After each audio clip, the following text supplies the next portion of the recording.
পয়গম্বর আপনার উম্মত যারা বেশি বেশি আপনার উপর দুরূদ শরীফ পড়ে জানেন আমি তাদের জান কেমনে কবজ করি। মা সন্তানকে যেমন কোলে নিয়া বাচ্চাকে কোলে নিয়ে যখন দুধ পান করায়, দুধ পান করতে করতে করতে করতে আস্তে আস্তে ঘুমায়া যায়, কোন সময় ঘুম পড়ছে টেরও পায় না। পয়গম্বর আমি দুরূদ পড়া উম্মতদের জান এমনভাবে কবজ করব যে তার মার কোলে দুধ খাইতে খাইতে যেমন ঘুমায়া যায় টের পায় না, আমিও কি করব আজরাইল মিনান নাবিয়িনা ওয়াস সিদ্দিকিনা ওয়াস শুহাদাই ওয়াস সালিহিন, তাদের মৃত্যুটা শহীদদের মতো নেককারদের মতো এমনভাবে তার রূহ আমি জিবরাইল আজরাইল কবজ করি যে তার মার কোলে যেমন ঘুমায় পড়ে বাচ্চা ওইভাবে তার রূহ আনি সে টেরও পাবে না। পয়গম্বর খুশি হয়ে গেলেন, ভাই ইসরাফিল তুমি কি জন্য আসছো?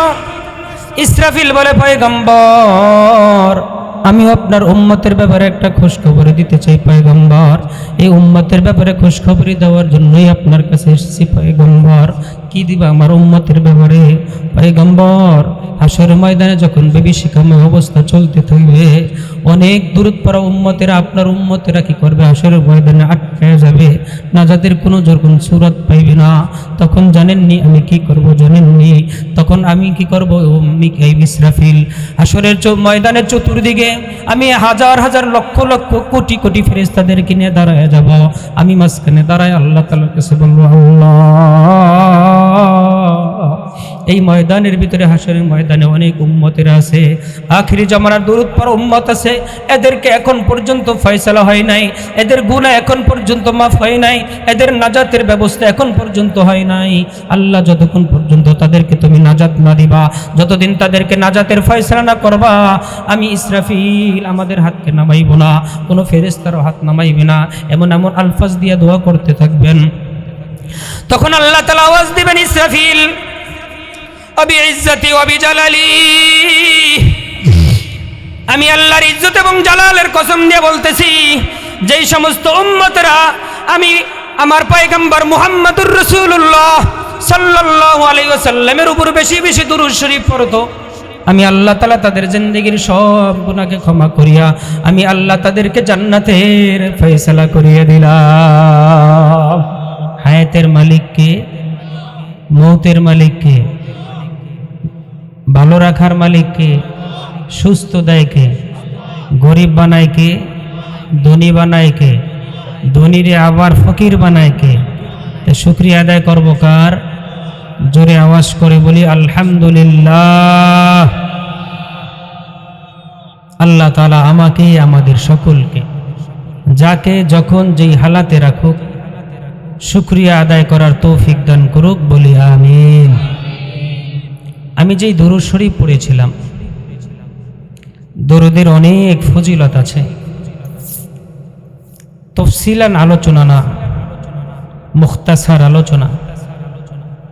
প্রত্যেকটা জিনিস একটু মেহনত করে নিতে হয়। একটা মানুষ বটগাছের মতো ছায়া হইতে হয়, তাইলে হয়। দেখবেন নদীর ভিতরে মানুষ বাঁশ গাড়ে, আমাদের তো পাশে নদী আছে না, বাঁশ গাড়ে, ওখানে গাড়ার পরে ওই কিছুই কচুরির পানা আছে, ওইটা আইসা একটু একটু করে দুই চারটা লাগতে লাগতে ভালো কিছু লাগে, অনেক কচুরির পানা হয়ে গেছে, বাঁশ গাড়ছে, বেজে গেছে। প্রথম তো ভাসমান দৌড়াইতেছে, যে ঠেক পাইছে জায়গা পাইছে থেমে গেছে, আর একটা আইসা থামছে, থামতে থামতে মোটামুটি ভালো কচুরির পানা হয়ে গেছে। স্রোত অনেক বেশি ছিল, এখন কইমা যাইয়া ওখানে একটু একটু করে বালু জমাইতেছে। যখন বাঁশটা গাড়ছিল তখন জোয়ারে এইভাবে গেছে, আর কয় যাই যাই যাই যাই যাই যাই যাই যাই যাই, আবার বাড়ার সময় কয় এই গেলাম গেলাম গেলাম গেলাম গেলাম, এভাবে ছিল। কিন্তু যখন একটু একটু করে ওখানে ময়লা জমতে জমতে, এরপরে যেই কচুরির পানা জমতে জমতে থাকতে থাকতে ওখানে কিছু বালু জমছে, জমার পরে বাঁশটা এত মজবুত হয়েছে এখন টাইন না উঠানো যাবে না ভাঙ্গা ছাড়া। হয় কি হয় না বলেন? কিন্তু শুরুতেই শক্তি ছিল না, পরে হয়েছে? জমিয়া ছিল। কি ছিল? জমিয়া ছিল, যে না ইস্তেকামত ছিল, টলে নাই। ইস্তেকামতের বড় দাম। ইস্তেকামাতের দাম, যদি ইস্তেকামাত না থাইকা জোয়ারে উঠা যাইতো, ওখানে আর কচুরির পানা লাগতো, আস্তে আস্তে বালু জমতো, ওই জায়গাটা উঁচা হইতো, চর পড়তো না। কিন্তু এটা থাকার কারণে ইস্তেকামাত আস্তে আস্তে সব হয়ে গেছে। আর একটা মিসাল দেই, বুঝবেন। কদুর বিচি, একটা কদুর বিচি লাগাইছে, অথবা আমরা যারা দানা লাগাই, খেতে লাগাই না, ওখান থেকে গাছ হয় কিনা? কদুর বিচিটা লাগাইছি, লাগানোর পরেও যদি কয় আমি পচমু না, আমি গলমু না, আমি এমনই থাকুম, ও যদি কিছুই না হয়, তখন ওইটার থেকে চারা হবে? কথা বলেন, কেন হবে না? সে তাকে মিটাইয়া দেয় নাই, সে তাকে বিলীন করে নাই, এই জন্য ওইটা থেকে হয় না। তাকে আছে আস্তে আস্তে পচা যায়। কি করে? আস্তে আস্তে পচা যায়। আর যদি নিজের অস্তিত্বকে মিটাইয়া দিতে পারে, ইকো থাকলে বন্ধ করে দেবা, যদি অস্তিত্ব টিকে নাই রেখে বিলীন করে দিয়েছে, বিলীন করার দ্বারা কি হয় দেখবেন, ওখান থেকে একটা অঙ্গুর হয়েছে, গাছ, 2 পাতা, টক্কা দিলে ভাঙ্গা যাবে, মোচড় দিলে শেষ, পাড়া দিলে শেষ। কিন্তু এটা একটু বড় হইতে হইতে এরপরে যখন জাখায় ওঠে, ওখান থেকে কদু হয়, কাহারো 10টা, 15টা, 20টা, 50টা, হয় কিনা? আমরা এখানে একটা কদু গাছ লাগাইছিলাম, আমার মনে কয় যে 200-র উপরে কদু হয়েছে। কয়টা গাছ? কিন্তু যেইটা লাগাইছিলাম দানা, ওইটা আছে না ওইটা শেষ, সে তাকে মিটাইয়া দিছে। এই জন্য ভাই, আমাকেও দ্বীনের জন্য, ইসলামের জন্য, কোরআনের জন্য একটু কোরবানি দিতে হবে, মিটাইয়া দিতে হবে। मिटा दो अपने हस्ती को, मिटा दो अपने हस्ती को, अगर कुछ मर्तबा चाहो, कि दाना खाकों में मिलकर गुले गुलजार होता है, कि दाना खाकों में मिलकर गुले गुलजार होता है।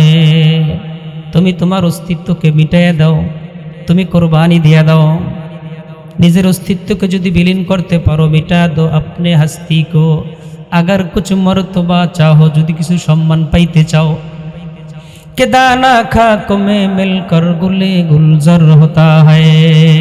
কেন না দানা, কেন না দানা নিজে কি করে মাটির ভিতরে দেওয়ার পরে নিজের অস্তিত্বকে যখন মিটাইয়া দেয়, ওখান থেকে একটা ফল গাছ অঙ্কুর হয়, ওখান থেকে একটা আম গাছ হয়, ওখান থেকে একটা জাম গাছ হয়, ওখান থেকে একটা ফলের গাছ হয়, ওখান থেকে একটা কদু গাছ হয়। ওইটা আস্তে আস্তে যাহা হয়, যাহার দ্বারা কি হয়, অনেকগুলা কদু হয়, এক একটা কদুর ভিতরে শতে শতে দানা তৈয়ার হয় না? কিন্তু সে আগে নিজেরে মিটাইয়া দিছে, নিজেরে কি করছে? মিটাইয়া দিছে। আম গাছের দেখবেন আঠিটা লাগাইছে, নিজেকে মিটাইয়া দিছে, একটা অঙ্গুর বার হয়েছে, ওখান থেকে আম গাছ হয়েছে। আম গাছ হওয়ার পরে দেখবেন একটা আম গাছে শতে শতে আম হয় কিনা। তাইলে নিজেকে যখন মিটাইয়া দিছে, শতে শতে আম পাওয়া গেছে, নিজেকে মিটাইয়া দিছে, শতে শতে ফল গাছ হওয়ার পরে ওখান থেকে শতে শতে ফল পাওয়া যায়। তদরূপ আখেরাতের লাইনে যদি কিছু করতে হয়, আখেরাতের লাইনে কিছু পাইতে হয়, তাইলে নিজেকেও ইসলামের জন্য কোরবানি দেওয়ার জন্য কিছু মিটাইয়া দিতে হয়, কিছু মিটাইয়া দিতে হবে। মিটা দো আপনে হস্তি কো, अगर कुछ मर्तबा चाहो, कि दाना खाकों में मिलकर गुले गुलजार होता है, कि दाना खाकों में मिलकर गुले गुलजार होता है।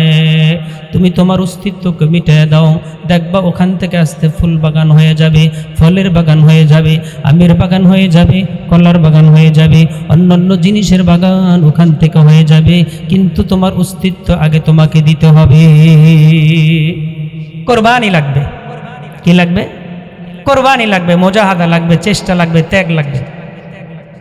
যদি না দেয় তাইলে এটা পাবো না। এজন্য বাবারা, আমরা একটু যাদের সামনে জায়গা আছে একটু পূরণ করে নেই, একটু যার সামনে যেটু জায়গা আছে একটু সামনের দিকে আগাই হরকত করে বসে, ইনশাল্লাহ আল্লাহ তাআলা যেন আমাকে আমাদের সকলকে এই পরিমাণ জান্নাতের দিকে আগায় নেয়। সকলে বলি আমিন। তাইলে বলতেছিলাম, নিজের অস্তিত্বকে কি করতে হবে? মিটাইয়া দিতে হবে, তাইলে দেখবেন ওখান থেকে একটা ফল হবে। এই জন্য বলা হয়েছে আল ইস্তিকামাতু ফাওকাল কারামা। ইস্তিকামাত, আমাকে ইস্তিকামাত থাকতে হবে, নিজেকে বিসর্জন দিতে হবে, তাইলে দেখবেন এখান থেকে অনেক কিছু অর্জন হবে। আপনাদের চোখে দেখা, এজন্য যেই শুরুতে যেই কথাটা বলেছিলাম, বটগাছের মতো জমিয়া থাকতে হবে, তাইলে ফায়দা হবে।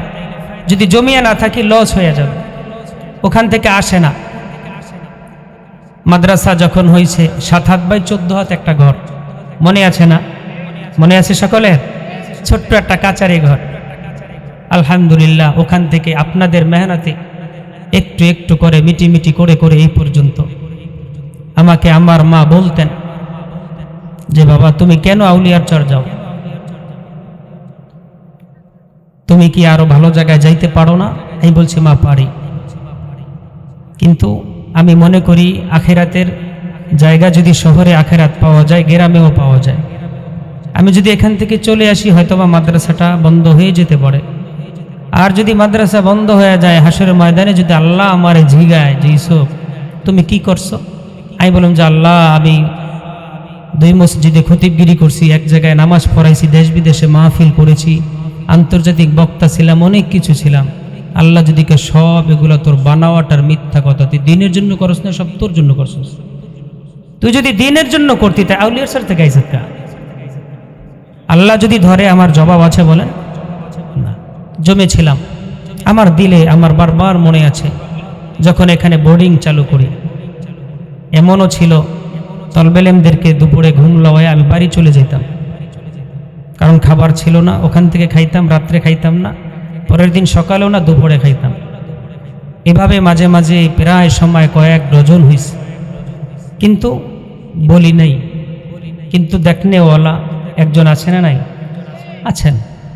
তো আলহামদুলিল্লাহ জমিয়েছিলাম, বহুত ত্যাগ, কোরবানি, মুজাহাদা, চাপ, মুসিবত আসছে, বসেছিলাম, হিসাব করছি যদি চলে যাই তাইলে এলাকাটা কেনই যেন একটু অন্ধকার হয়ে যাবে। তো আলহামদুলিল্লাহ একটু একটু আপনারাও দোয়া করছেন, আমরাও মেহনত করেছি, হইতে হইতে আল্লাহ তাআলা এই পর্যন্ত নিয়ে আসছেন। অনেকের চোখের পানি ছিল, কান্না ছিল। আমি যখন হজে গেছি, আমার যতটুকু পুরো মনে আছে, একটা জায়গা আছে কাবার যে দরজা আছে, দরজার ডান পাশে হজরে আসওয়াদ কোনায়, কাবা বরাবর দরজা বরাবর এই কোনায় একটা জায়গা আছে মাকামে মুলতাজিম। কাবার যেই গেলাফটা ফাঁক করা, ওখানে ফাড়া, ওই জায়গাটা তেল তেল করে, খুব ঘ্রাণ আসে, সব ঘ্রাণ দিয়ে রাখে। হাজি সাহেবদের কাছে জিজ্ঞাসা করে, ওই জায়গাটা ধরিয়া দোয়া করতে হয়, ঠিক না হাজি সাহেব? ওই জায়গাটা ধরিয়া দোয়া করতে হয়। আল্লাহর রসুল বলেন যে আমি এই মাকামে মুলতাজিম এখানে ধরে যত দোয়া করছি, আল্লাহ তাআলা সমস্ত দোয়া কবুল করছেন, একটা দোয়া বিফলে যায় না, আমার সব কবুল হয়েছে। তখন আমার দিলের এমন একটা হালাত হয়েছে, আমি যখন কাবা ঘর চত্বর দেওয়ার পরে আমি আগে যাই ওই জায়গা ধরছি, ধরে বলছে আল্লাহ আমার আউলিয়ার চর মাদ্রাসা, আল্লাহ আর্থিক নাই, সম্পদ নাই, সম্বল নাই, কিন্তু আল্লাহ তুমি মাদ্রাসাটা কবুল করে নাও। যতটুকু পারছি মাদ্রাসার জন্য দোয়া করেছি, আপনারা দোয়া করেছেন, চোখের পানি ফালাইছেন। আজকে সকলের মেহনতে, চেষ্টায়, মুজাহাদায় আজকে আমরা এই পর্যন্ত আসছি, প্রতিষ্ঠান এই পর্যন্ত দাঁড়াইছে। এখানে নুরানি আছে, হেফজ বিভাগ আছে, নাজেরা আছে, কিতাব বিভাগ, জামাতে নাহাবে মীর পর্যন্ত আছে, আলহামদুলিল্লাহ। এই যে একটা প্রতিষ্ঠান আমরা এইভাবে পাইছি, এতে আপনারা খুশি না বেজার? সবাই খুশি? একটা আওয়াজ করে বলি আলহামদুলিল্লাহ। আল্লাহ তাআলা যেন এই প্রতিষ্ঠানকে কবুল করেন, আল্লাহ তাআলা এই মাদ্রাসাকে কবুল করেন, এই মাদ্রাসার সকল হাজত যেন আল্লাহ তাআলা গায়েবী খাজানা দ্বারা পূরণ করে দেন। সকলে বলি আমিন। প্রতি বছর বাৎসরিক মাহফিল হবে, আপনারা যেভাবে খুশি মনে আসছেন, যতদিন মাদ্রাসা থাকে আসবো তো ইনশাআল্লাহ। কার জন্য ভাই? আল্লাহর জন্য। আল হুব্বু ফিল্লাহ আল বুগযু ফিল্লাহ।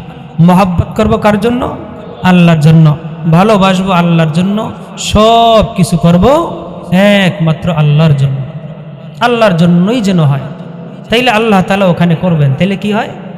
তো আমাদেরকে হুজুর বলতেন, বেটা যদি ইখলাসের সাথে তুমি একটা কাজ শুরু করো, আগার জঙ্গল মে বৈঠো ওহাবি মঙ্গল হোনে লাগে, যদি জঙ্গলেও বসতে পারো ওখানেও মঙ্গল হবে। আল্লাহ তাআলা দেখবা একটা ফেজা কায়েম করে দিয়েছেন। গত মাসখানি আগে আমার একটা তাকাজা আসছে, খতিবগিরি যে হুজুর আপনি 3 জুমা পড়াইবেন, 30,000 টাকা দেবেন। কয় জুমা? 3 জুমা। 1 জুমা আপনার মসজিদে পড়াবেন। এরপর হুজুর আরো অন্যান্য হাদিয়া আছে, খুব রিকোয়েস্ট করছে, হুজুর আমরা আপনাকে নির্বাচিত করেছি। আমি বললাম যে ভাই 30,000 না, প্রতি জুমায় 50,000 দিলেও আমি আসতে পারবো না, সম্ভব না, আমি আসতে পারবো না। তো জমে আছে এখানে। তো আল্লাহ তাআলা এই চরে থাকার পরেও সম্মান দিছে কি দেয় না ভাই? আর সম্মান দিয়ে কি করে? অনেক সম্মান দিছেন। সবচেয়ে বড় ইজ্জত এবং সম্মান হলো আপনারা দিল থেকে আমাকে ভালোবাসেন। আমিও আপনাদেরকে যথেষ্ট মহব্বত করি। এই মহব্বত পাওয়ার পিছনে 1 নম্বরে মালিকের রেজামন্দি লাগবে। কার? আল্লাহর। এই জন্য আল্লাহ যদি কাউকে মহব্বত করে ভালোবাসে তখন কি বলে জানেন? জিবরাইল ফুলান ইবনে ফুলান অমুকের ছেলে অমুককে আমি আল্লাহ ভালোবাসি। আল্লাহ কি কয়? আমি আল্লাহ অমুকের ছেলে অমুককে আমি আল্লাহ ভালোবাসি। জিবরাইল তুমিও তাকে ভালোবাসো। জিবরাইল বলে আল্লাহ এটা আমার ভিতরে আপনার ভিতরে সীমাবদ্ধ থাকবে? কয় না, সীমাবদ্ধ থাকবে না। তাইলে কি করবা? কয় ফেরেশতাদেরকে এলান দিয়ে দাও অমুকের ছেলে অমুককে আল্লাহ তাআলা ভালোবাসে, আমি জিবরাইল ভালোবাসি। ও আসমানের ফেরেশতা তোমরাও তাকে ভালোবাসতে থাকো। আল্লাহ তাআলা ভালোবাসেন। আল্লাহ বান্দাকে কখন ভালোবাসেন? যখন আমরা আমার কাজটা আল্লাহ আল্লাহর রাসূলের তরিকা অনুযায়ী হবে তখন আল্লাহ তাআলা আমাকে ভালোবাসবেন। আর আল্লাহ আল্লাহর রাসূলের তরিকা অনুযায়ী যদি না হয় তাইলে আল্লাহ তাআলা ভালোবাসবেন না।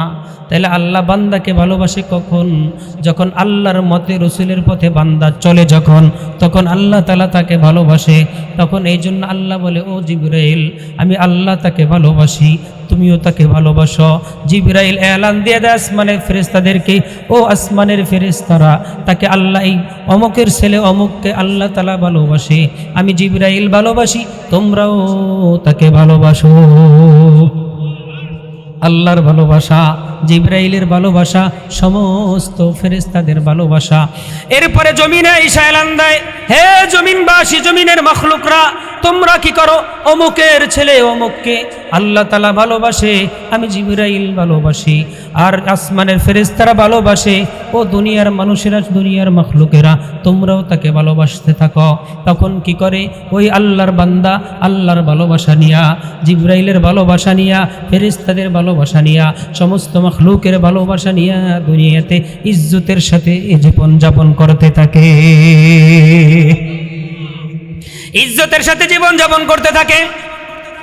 তাইলে যে সম্মান পাইলেন, এই সম্মানটা যে পাইলেন, এই সম্মান পাওয়ার জায়গা আগে মঞ্জুর করাইছেন কোথায়? আগে আল্লাহর কাছে মঞ্জুর করাইতে হয়, এরপরে বান্দার কাছ থেকে পাইতে হয়। এই জন্য আপনারা যে আমারে ভালোবাসেন এটা আমার ক্রেডিট না, এটা আমার আল্লাহ তাআলা ভালোবাসার যোগ্যতা মেজাজ আপনাদের ভিতরে দিয়েছেন। এই জন্য কেউ কাউকে যদি ভালোবাসে ওই ভালোবাসা যেন আল্লাহর জন্য হয়। আল হুব্বু ফিল্লাহ ওয়াল বুগযু ফিল্লাহ, ভালোবাসবো আল্লাহর জন্য, শত্রুতা রাখবো তাও একমাত্র কার জন্য? আল্লাহর জন্য সব করতে হবে। কার জন্য? আল্লাহর জন্য সব করতে হবে। এই জন্য দোস্ত হাবাব সব কিছু মালিকের জন্য করব। আল্লাহর রাসূল সাল্লাল্লাহু আলাইহি ওয়াসাল্লাম একদিন মসজিদে নববীতে বসা, যে দরুদের কথা বলতেছিলাম, আল্লাহর রাসূল মসজিদে নববীতে বসা দেখতেছেন আল্লাহর রাসূল একজন 4 জন জলিল কদর ফেরেশতা 3-4 জন আসতেছে। হযরতে জিবরাইল আলাইহিস সালাম, হযরতে ইসরাফিল আলাইহিস সালাম, হযরতে মিকাইল আলাইহিস সালাম, হযরত আজরাইল আলাইহিস সালাম, চারজন ফেরেশতা একসাথে ফিটফিস করিয়া করিয়া মসজিদে নববীর দিকে আসতেছে। আল্লাহর রাসূল বলতেছেন, ও জিবরাইল, চারজন ফেরেশতা একসাথে কেন আসলা? আজকে কি কিয়ামত কায়েম হয়ে যাইবে কিনা, অন্য কোনো সমস্যা হইবে কিনা, অন্য কোনো দুঃসংবাদ আছে কিনা, কি জন্য আসলা? চারজন ফেরেশতা কোনোদিন তো আমার কাছে আসো না। জিবরাইল বলতেছে, পয়গম্বর, আজকে কোনো দুঃসংবাদ দেওয়ার জন্য আপনার কাছে আসি নাই, আজকে কোনো খারাপ সংবাদ দেওয়ার জন্য আপনার কাছে আসি নাই, আজকে আপনার কাছে ভালো সংবাদ দেওয়ার জন্য আসছি, সুন্দর সুসংবাদ দেওয়ার জন্য আসছি, আপনার উম্মতের ব্যাপারে ভালো একটা সুসংবাদ দেওয়ার জন্য এসেছি। কার জন্য? উম্মতের জন্য একটা সুসংবাদ দেবে। আল্লাহর রাসূল খুশি হয়ে গেলেন, বলতেছে, ভাই জিবরাইল, তাইলে বলো বলো কি জন্য তুমি আসছো রে জিবরাইল? জিবরাইল বলবে, আল্লাহ, আমি আপনার উম্মতের ব্যাপারে খুশখবরি দেব, ইসরাফিল খুশখবরি দেবে, মিকাইল খুশখবরি দেবে, সবাই খুশখবরি দেওয়ার জন্য এসেছি। বলো বলো জিবরাইল, কি জন্য আসছো?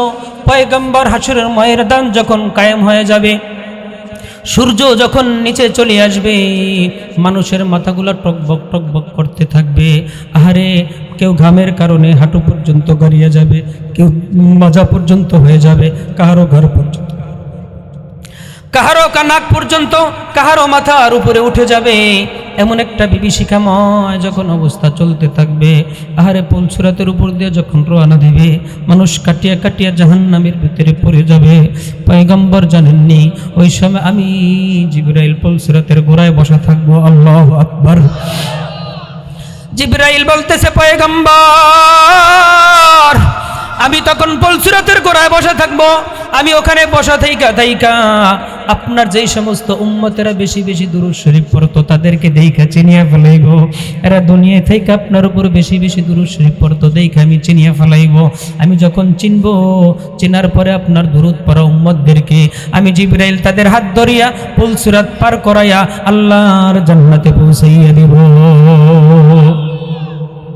দুরূদ শরীফ পড়ব তো ইনশাআল্লাহ। কারা কারা পড়ব? আল্লাহু আকবার। আল্লাহ সবাইকে তৌফিক দান করুক, বলি আমিন। আল্লাহর রাসূল খুশি হয়ে গেছেন, পয়গম্বর খুশি হয়ে গেছেন।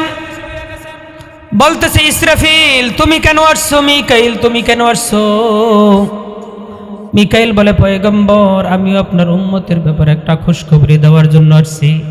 তুমি আবার কি খুশখবরি দেবা? মিকাইল বলতেছে, পয়গম্বর, হাসরের ময়দানে যখন বিভীষিকাময় অবস্থা চলবে, কেউ কাউকে চিনবে না, ছেলে মেয়েকে চিনবে না, মেয়ে ছেলের পরিচয় দেবে না, ভাই ভাইয়ের পরিচয় দেবে না, কেউ কাহারও যখন পরিচয় দেবে না, আরে সবাই ইয়ানফসি করতে থাকবে।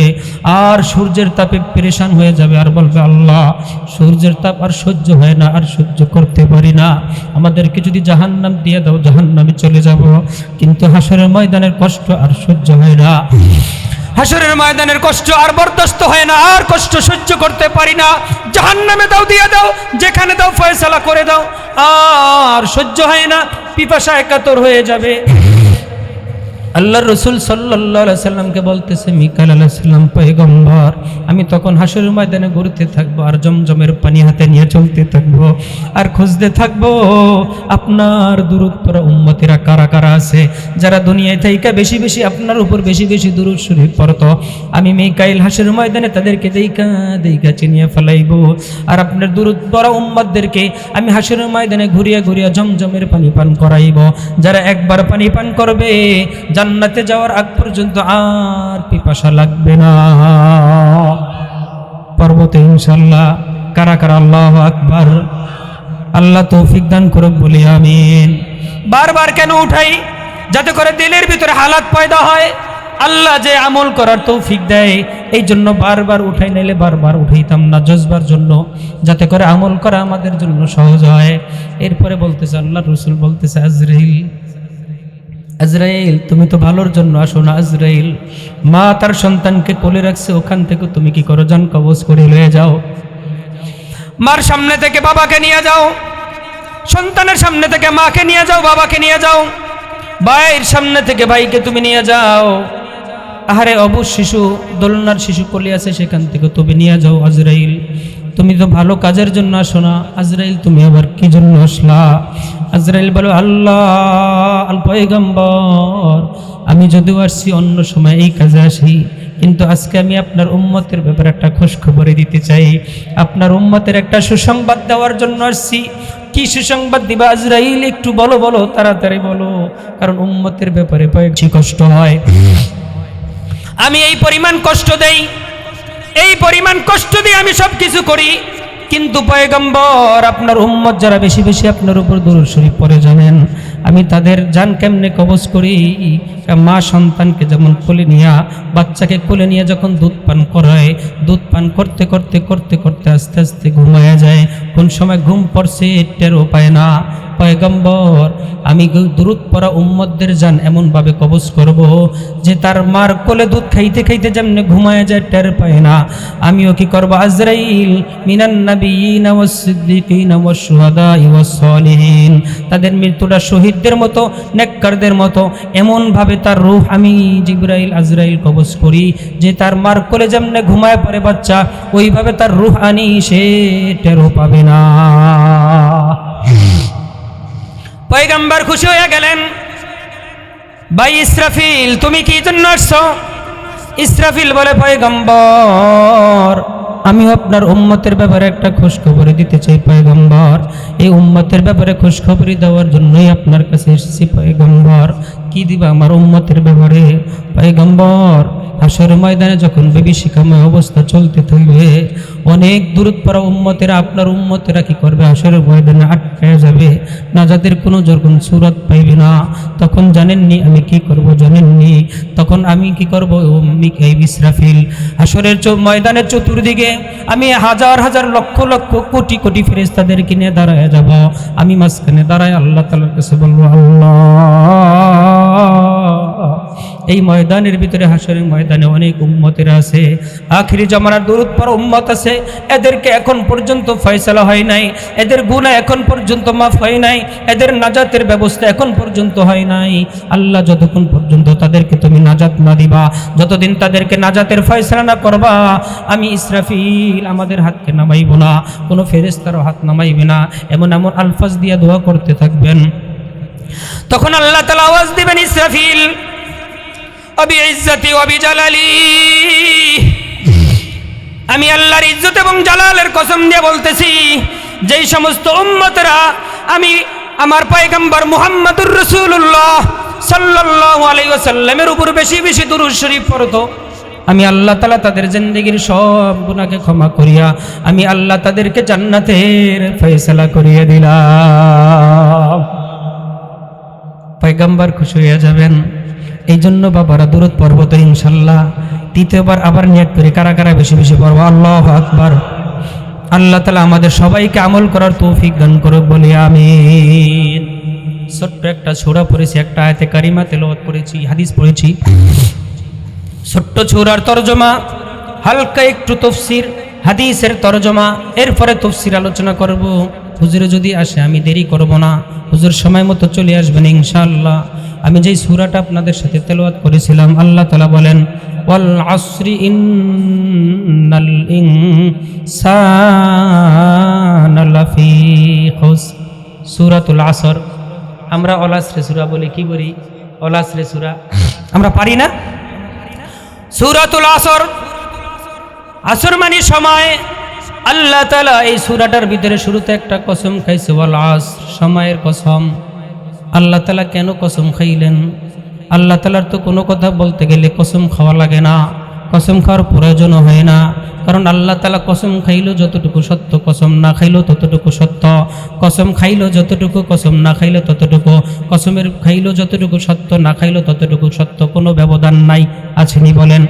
এরপরও আল্লাহ তাআলা কসম খাইছেন, আসরের কসম, সময়ের কসম খেয়ে বলছেন। এই সূরাতুল আসর ওয়াল আসরি সূরাটা 103 নম্বর সূরা। এই সূরার ভিতরে আল্লাহ তাআলা দ্বীনের মুলাক্কাস জিনিসটা এইভাবে ঢুকায় দিয়েছেন।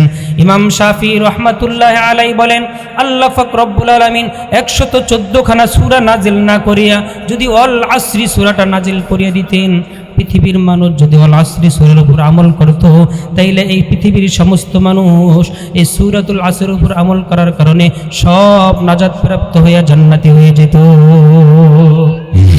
তাইলে সূরাতুল আসর একটা মানুষের নাজাতের জন্য ছোড়া, নাজাতের জন্য আল আসরে যথেষ্ট। এই জন্য সাহাবা একরামের হালাত কেমন হইতো? একজন সাহাবীর সাথে যদি দেখা হইতো, বাইরে তুমি আমার আল আসরে সূরাটা শোনো, তিনি তাকে আল আসরি সূরাটা শোনায় দিতেন, আর ওই সাহাবী তাকে আল আসরে শোনায় দিতেন। তা সূরাতুল আসর তেলাওয়াত করে যদি শোনানো হয় তাইলে কি হয়? দ্বীনের মোলাক্কাত যেই জিনিসটা আছে, দ্বীনের সার নির্যাত যতটুকু আছে, ওই জিনিস শুনাইয়া দেওয়া হয়।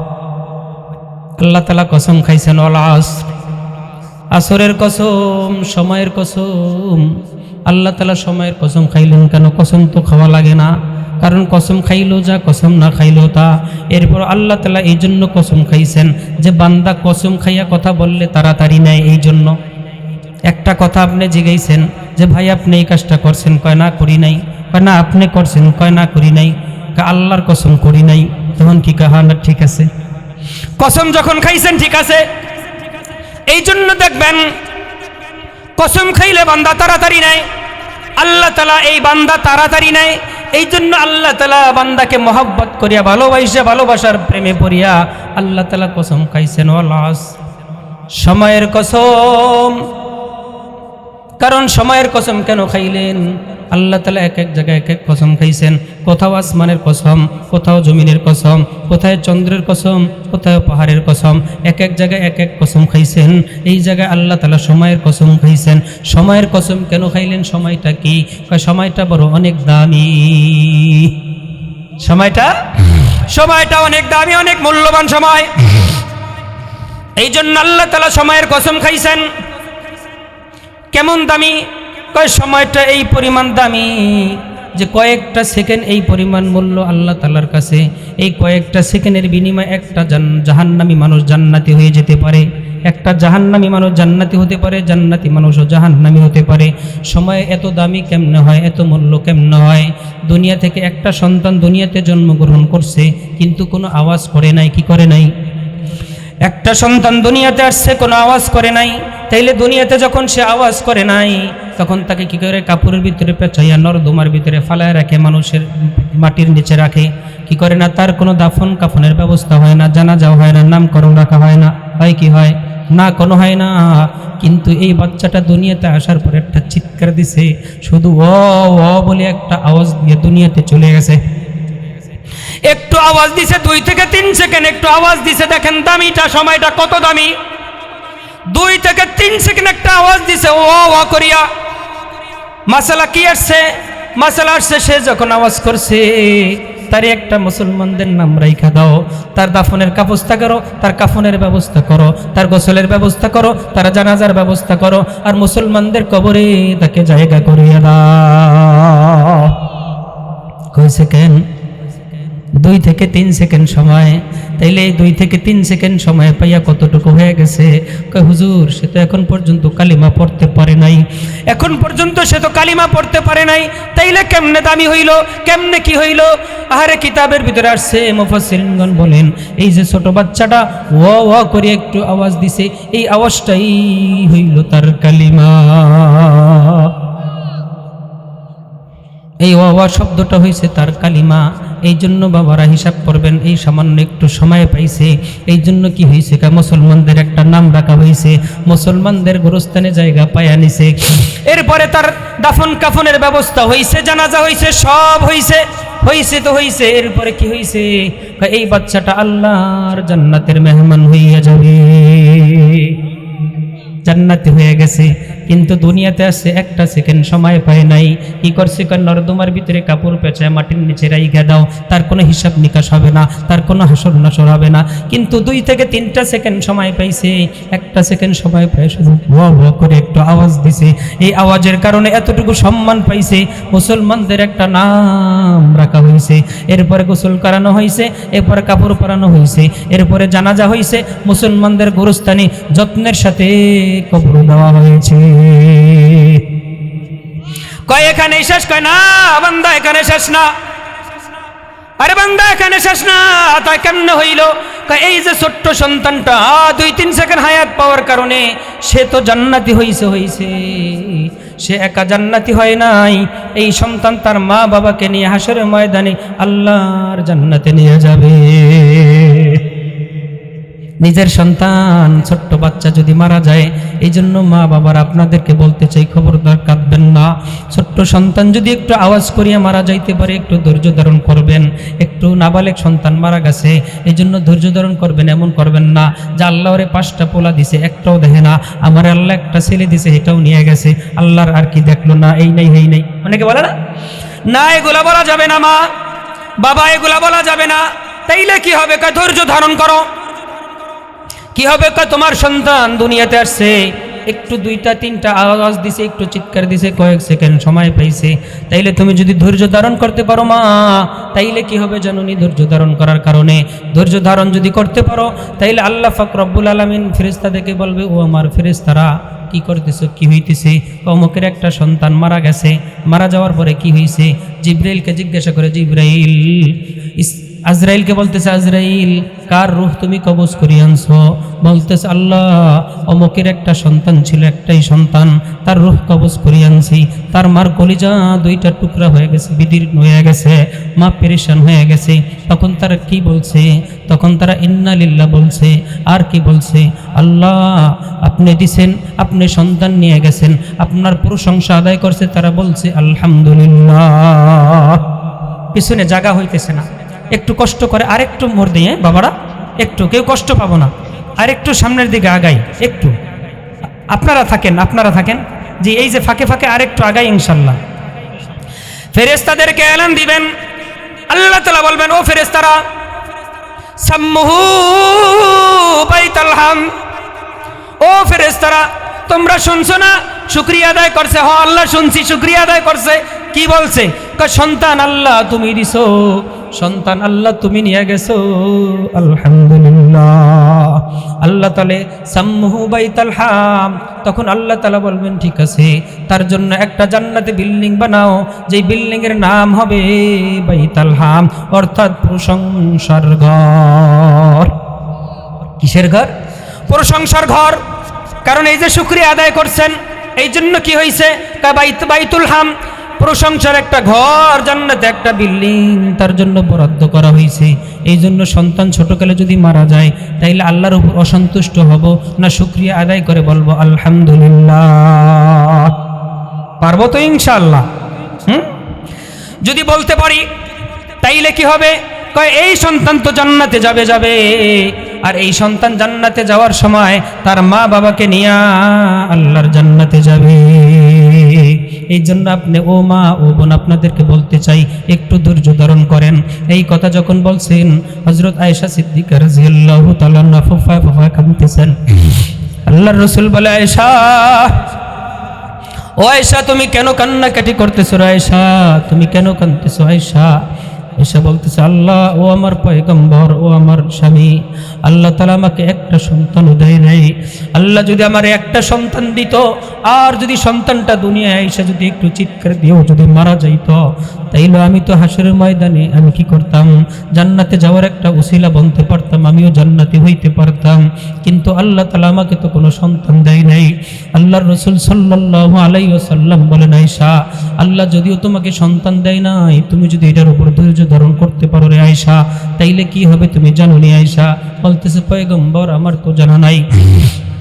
আল্লাহর রাসূল বলেন, আয়েশা, আল্লাহ যাকে ইচ্ছা ছেলে দেয়, আল্লাহ যাকে ইচ্ছা মেয়ে দেয়, আল্লাহ যাকে ইচ্ছা ছেলে মেয়ে উভয় দেয়, আল্লাহ যাকে ইচ্ছা সন্তান দেয় না, বাজার রাইখা দেয়। আল্লাহ এইভাবে যখন করে, আল্লাহ যখন সন্তান কাউরে দেয় না, এই অবস্থায় যদি সে ধৈর্য ধারণ করতে পারে, আল্লাহর উপর সবুর করতে পারে, এই যে ধৈর্য ধারণ করছে, আহারে পাশের ঘরেই কি করছে, এক ভাইয়ের সন্তান হয়েছে, সে বাবার ডাক শুনতেছে, সে মার ডাক শুনতেছে, কিন্তু আরে আমি তো বাবার ডাক শুনতে পারলাম না, আমি আজ পর্যন্ত মার ডাক শুনতে পারলাম না।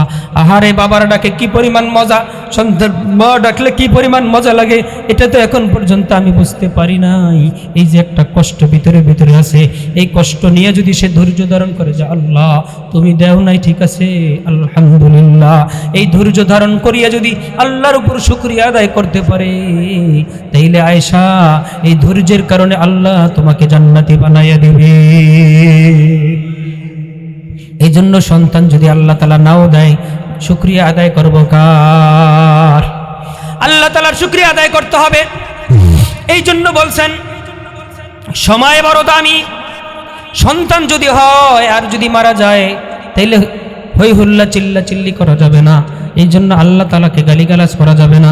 অনেক সময় তো আমরা আল্লাহ তাআলাকে গালি দিয়েই বসি, অথচ সাহাবাদের ভিতরে আমল কেমন ছিল। এক সাহাবী বাড়ি থেকে কি করছে, মরুভূমি দিয়া কাজের জন্য ঘর থেকে বাহিরে চলে গেছেন। হযরতে তালহা রাদিয়াল্লাহু তাআলা আনহু, আবু তালহা রাদিয়াল্লাহু তাআলা আনহু ঘর থেকে চলে গেছেন মরুভূমিতে। সন্তান অসুস্থ হয়ে গেছেন। অসুস্থ হয়ে যাওয়ার পরে সন্তান, ঘরে একটা সন্তান ছিল না, নাবালেগ সন্তান, সন্তানটা মারা গেছেন। কিন্তু মারা যাওয়ার পরে কিন্তু এখন তো মোবাইল আছে, ওই সময় মোবাইল ছিল না। এই জন্য স্বামীকে সংবাদ দিতে পারে নাই। সন্তানকে একটা চাদর দিয়ে ঢেকে রাখছে ঘরের ভিতরে। সন্ধ্যা যখন হয়েছে, সন্ধ্যা হওয়ার পরে আবু তালহা রাদিয়াল্লাহু তাআলা বাড়িতে আসছেন। আসার পরে স্ত্রী বুঝতে দেয় নাই, কারণ স্বামী সারাদিন কষ্ট করছে, কাজ করার পরে বাড়িতে আসছে। এই জন্য কষ্ট না করে তাকে সুন্দর একটা রিসিপশন করছে, সুন্দর একটা অভ্যর্থনা জানাইছেন। স্বামী আসছে, হাত পা ধোয়াইছেন। এরপরে কি করছেন, হাত পা ধোয়া খাবারের ব্যবস্থা করছেন। খাবার দিয়ে কি করছেন, একটু মিডি মিডি বাতাস দিছেন। দেওয়ার পরে কি করছে, স্ত্রীর স্বামীর কাছে অনেকটা ভালো লাগছে। এ যখন ভালো লাগছে, পরস্পরে কথা বলতেছে। এর ভিতরে যখন মহাব্বতের নজর পড়িয়া গেছে, স্বামী স্ত্রীর যে একটা টান ছিল, এই টানটা যখন বাড়িয়ে গেছে, যৌবিক চাহিদা আছে। এই জন্য উভয়ে কি করছেন, স্বামী স্ত্রীর যে একটা কাজ ছিল আলিঙ্গনের কাজ, এই কাজটা কমপ্লিট করছেন। কিন্তু এরপরেও স্ত্রী বুঝতে দেয় না সন্তান মারা গেছে, কারণ আমার স্বামী কষ্ট পাবে, সারাদিন কষ্ট করে আসছে। আমরা কি করতাম, আহারে গেছে রে, হাই রে, কি হয়েছে রে, আমার স্বর্ণের চান্দিনী বিদায় হয়ে গেছে, বলতাম কি বলতাম না। কিন্তু কোনো আওয়াজ করে নাই। স্বামীকে সুন্দর একটা রিসিপশন দিছে। স্বামী স্ত্রী সুন্দরভাবে গোসল করছে। গোসল করার পরে কি করছে, সুন্দর জামা কাপড় যা ছিল পরিপাটি করে বসার পরে স্বামী কি করছে, বৈশা এখন দুইজন মাথা ইতমিনান সুন্দর করিয়া বসার পরে স্ত্রী স্বামীকে বলছে, ও আমার স্বামী, আল্লাহ তাআলা যদি কাউকে কোনো কিছু আমানত দেয়, কিছু দেয়, অর্থাৎ একটা লোক যদি কেউ কারো কাছে কোনো জিনিস আমানত রাইখা ওই আমানত যদি নিয়ে যায়, তাইলে তার উপর রাগ করা কি ঠিক হবে? আবু তালহা রাদিয়াল্লাহু তাআলা বলতেছেন, না, রাগ হওয়া তো ঠিক হবে না। সে আমাকে দিছে রাখার জন্য, এখন সে আবার নিয়ে গেছে, এখানে তো রাগ করা ঠিক হবে না। স্ত্রী বলতেছে, ও আমার স্বামী, আল্লাহ তাআলা আমাদেরকে একটা সন্তান দিছিল আমানত।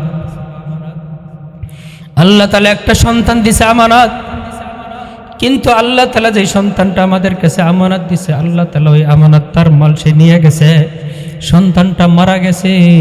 ও আমার স্বামী, এখন আল্লাহর উপর অসন্তুষ্ট হওয়া কি ঠিক হবে? আবু তালহা রাদিয়াল্লাহু তাআলা বলতেছে, স্ত্রীর সংবাদ শুনিয়ে আমি নিছক পাথর হয়ে গেছিলাম। আমি আমাকে হারায় ফেলাইছিলাম। আবার চিন্তা করলাম, তুমি মা হয়ে যদি ধৈর্য ধারণ করতে পারো, তাহলে আমি বাবা হয়ে কেন ধৈর্য ধারণ করতে পারবো না? এই জন্য আমি সঙ্গে সঙ্গে নিজেকে বুঝাই নিছি, না, আল্লাহ তাআলার উপর কষ্ট নেওয়া ঠিক হবে না, আমাদের শুকরিয়া আদায় করে নিতে হবে। আল্লাহ দিছে, আল্লাহ নিয়ে গেছে, আলহামদুলিল্লাহ। এই সংবাদ কি করলেন, আল্লাহর রসুলের কাছে দেওয়ার জন্য আবু তালহা রাদিয়াল্লাহু তাআলা নবীজির কাছে গেছেন। যাওয়ার পরে আবু তালহা এখন পর্যন্ত আল্লাহর রসুলের কাছে ঘটনা বলে নাই। যাওয়ার সঙ্গে সঙ্গে বলতেছে, আবু তালহা রে,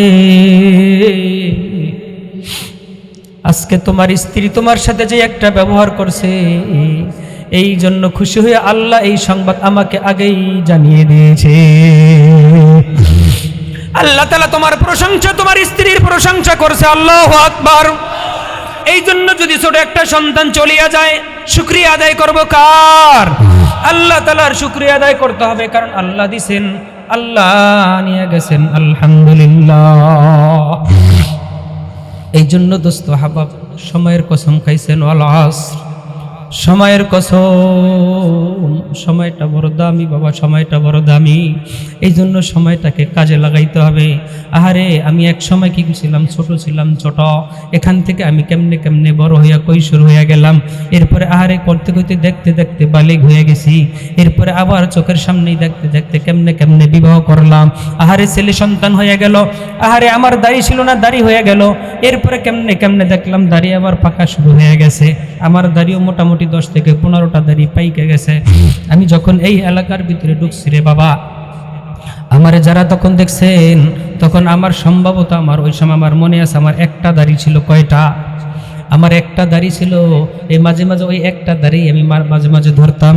আমার একটা বোন আছে, সে আমারে দেখে বলতো কুটি ভাই, আমারে কুটি ভাই বলতো, ভাইরে আপনার দিয়ে একটা দাড়ি হয়েছে। আমি বললাম যদি আল্লাহ আমারে দাড়ি না দিত তাইলে আমার আর কি লাভ হইতো? কারি দাড়ি দিছে আল্লাহ, দাড়ি না দিয়ে রাখতে পারে আল্লাহ। এখানে যোগ্যতা আমার নাই, আসেনি বান্দার যোগ্যতা। আল্লাহ আমার একটা দাড়ি দিছে, কিচ্ছু করার নাই। মাঝে মাঝে এইটা ধরতাম আর দেখতাম। দেখতে দেখতে হঠাৎ একদিন এভাবে ধরতেছি আর দেখি, দেখতে যে ওটা হাতের সাথে চলে আসছে। এত কষ্ট পাইলাম যে আল্লাহ একটা দাড়ি দিছো। ওই দাড়িটা আবার দেখতে দেখছি, মনের খুশিতে দেখতে যাই, দেখলাম হাতের সাথে চলে গেছে। আল্লাহ তুমি কি আমাকে দাড়ি দিও না? ওই সময় আমি কাফিয়া পড়ি। কাফিয়ার বছর আমার একটা দাড়ি হয়েছে, আমার মনে আছে। এইভাবে আমি চলতেছিলাম। আজকে দেখেন আজকে কত গুণ দাড়ি হয়েছে। এরপর ওই সময় বিবাহ করি নাই, এখন বিবাহ করেছি। আলহামদুলিল্লাহ আমার দুইটা ছেলে, একটা মেয়ে আছে। আমার মেয়েটা 6 বছর হেফজ হয়ে গেছে, ছেলেটা নাজেরা নিচে আজকে কিরাত পড়েছে এই জায়গায়। এভাবে হইতে হইতে দেখেন দাড়ি পাইকে গেছে। এই দাড়ি পাকতে পাকতে কয়দিন পর দেখতে দেখতে দেখবেন সব সাদা হয়ে গেছে। এরপরে কয়দিন পর কোথায় কবরে। তাইলে দুনিয়া এমন একটা জায়গা বাবা, কাউকে থাকতে দেয় না। দুনিয়া কাউরে থাকতে দেয় না। দেয় বলে না বাবা, দুনিয়া কাউরে থাকতে দেয় না, দুনিয়া কাউরে জায়গা দেয় না। এই জন্য বাবারা একটু হিসাব করতে হবে। দুনিয়া শূন্য ছিল, আবার শূন্য হবে। আমরা ছিলাম না, আছি, থাকবো না। এই জন্য বাবা সময়ের একটু কদর দিতে হবে, সময়ের মূল্য দিতে হবে। আমি যদি আমার সময়ের মূল্য দিই তাইলে কাজে আসবে। যদি একটা সময়ের সে মেহনত করছি, কিন্তু এখন একটা বয়স হয়ে গেছে, আর 10 বছর পর এইভাবে মেহনত করার সুযোগ তো হবে না। কিন্তু আস্তে আস্তে হয়ে গেছে। মাদ্রাসায় 7 থেকে 14 হাত একটা ঘর ছিল। এখন আলহামদুলিল্লাহ এখানে আমরা যে মসজিদে যেটা নামাজ পড়তেছি এটা 20 থেকে 22 হাত ঘর। পরের যে ঘরটা এখানে উঠছে আলহামদুলিল্লাহ এটা 26 হাত লম্বা করেছি। এখানে যে একটা ঘর আছে এটাও মনে হয় 26 হাত না 28 হাত লম্বা হেফসখানা। এরপরে আলহামদুলিল্লাহ আমাদের কি ছিল, টয়লেট ছিল বাহিরে রাস্তার পাশে। অনেকে দেখছেন আলহামদুলিল্লাহ বিশুরে পাকা করে টয়লেট হয়ে গেছে। ডিপ টিউবওয়েল ছিল না। আমরা মাস্টারের বাড়িতে যায় যায় কি করতাম, পানি পান করতাম। এরপরে নাসির ভাইয়ের বাড়িতে যায় আমরা গোসল করতাম। আহারে তল বেলেম কত কষ্ট। আলহামদুলিল্লাহ কল হয়ে গেছে। উজুখানা ছিল না, উজুখানা হয়ে গেছে। সব কিছু হয়ে গেছে। মাঝখানের জায়গাটাও আলহামদুলিল্লাহ নানা অনুমতি দিছেন। এই জন্য মাঝখানের জায়গাটার ব্যবস্থা আলহামদুলিল্লাহ আমাদের হয়ে গেছে। আমরা আগামী সপ্তাহে দলিলের জন্য যাব ইনশাল্লাহ। এই জন্য এই যে সুন্দর একটা পরিবেশ পাইছি, এই পরিবেশ পাই আমরা খুশি না বেজার। এই জন্য বাবারা মাদ্রাসার জন্য যতটুকু পারি আমরা একটু চেষ্টা করব। যার যতটুকু আছে ততটুকু তৌফিক অনুযায়ী চেষ্টা করব। আল্লাহ তাআলা বলতেছেন ওয়া আম্মাস সাইলা ফালা তানহার। ও আমার পয়গম্বর, আপনার কাছে যদি কেউ কোনো কিছু চায় আপনি রাগ করবেন না, তাকে কোনোদিন নিষেধ করবেন না, না বলবেন না। আপনি আপনার তৌফিক অনুযায়ী দিবেন। আপনি যতটুকু পারেন ততটুকু দিবেন।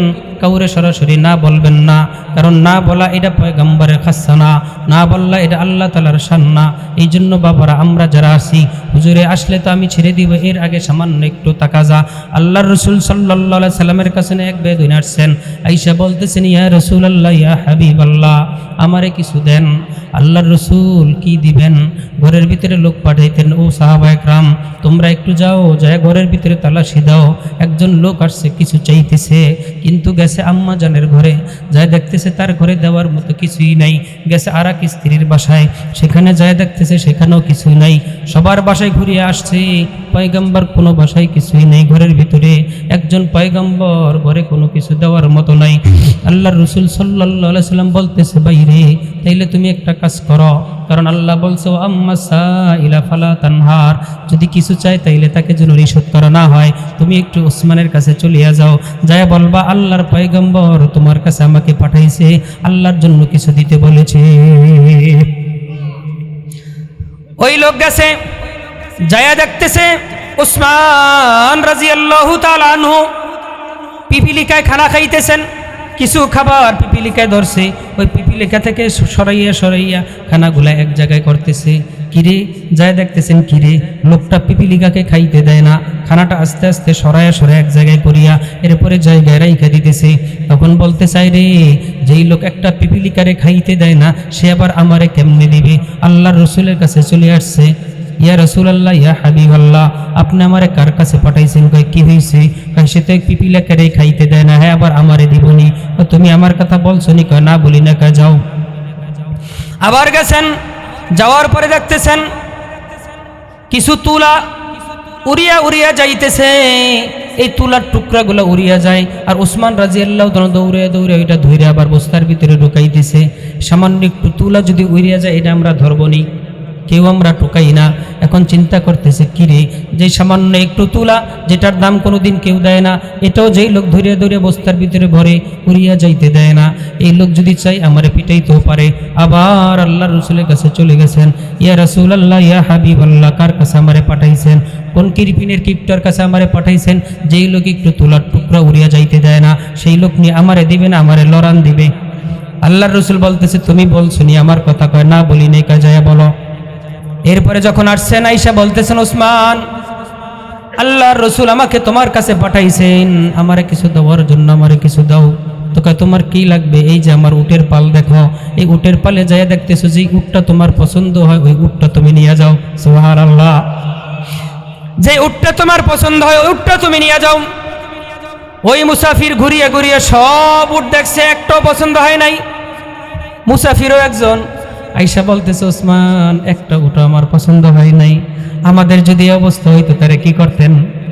যে বেটা তোরে আইসিস, আবার উট দিছি, আবার তোর খাড়ে না ভাগ আনতে বলতাম কিনা? ওসমান রাদিয়াল্লাহু তাআলা বলতেছে, ভাই রে, তোমার যদি পছন্দ না হয় তাহলে একটু অবস্থান করো। শাম দেশ থেকে আমার কাফেলা আসতেছে, এখান থেকে অনেক উটের বহর আসতেছে মাল সামানা নিয়া। তোমার যদি ওখান থেকে পছন্দ হয় তাইলে ওখান থেকে নিয়ে একটা যাইও। এরপরেই দেখতেছে বিশাল 100 উটের বহর আসতেছে, উট ভর্তি মাল সামান নিয়ে আসতেছে। সবার সামনে একটা বড় উট দেখা যায়, রুষ্টপুষ্ট মোটা তাজা একটা উট দেখা যায়। এই উটটা হইল সবার সামনে। এই উটটা দেখার সঙ্গে সঙ্গে তার পছন্দ হয়ে গেছে। বলতেছে, ভাই ওসমান, সবার সামনে যে উটটা দেখা যায়, উটটা বড় ভালো, এই উটটা আমার পছন্দ হয়েছে, এই উটটা তুমি আমারে দিবানি? বলতেছে, যাও, এই উট তোমারে দিয়ে দিলাম। আল্লাহু আকবার। যাও, উট তোমারে দিয়ে দিলাম। এই উট যখন পাইছে, উটের লাগাম দইরা তিনি যখন হাঁটা দিছেন, রওনা যখন দিছেন, রওনা দেওয়ার পরে এখন দেখতেছে ওই উটের পিছনে পিছনে বাকি সবগুলা হাঁটিয়ে হাঁটিয়ে পিছনে পিছনে যাইতেছে। বলতেছে, ভাই ওসমান, আমি তো একটা উট নিছি, বাকি উট তো আমি নেই নাই, তুমি তোমার উটকে ঠেকাও। সব উট আমার এই সামনের উটের পিছনে পিছনে চলিয়া যাইতেছে। হযরত ওসমান রাদিয়াল্লাহু তাআলা বলতেছে, ভাই রে, ইটের পিছে যখন বাকি উটগুলা যাইতেছে, যাও, এই 100 উট সব তোমাকে দান করিয়ে দিলাম। আগন্তুক মুসাফির হয়রান, কিরে, যেই লোক একটা পিপিলিকাকে খাইতে দেয় না, যেই লোক একটু তুলা উড়িয়া যাইতে দেয় না, এই লোক এতগুলো উট আবার আমারে কেমনে দেয়?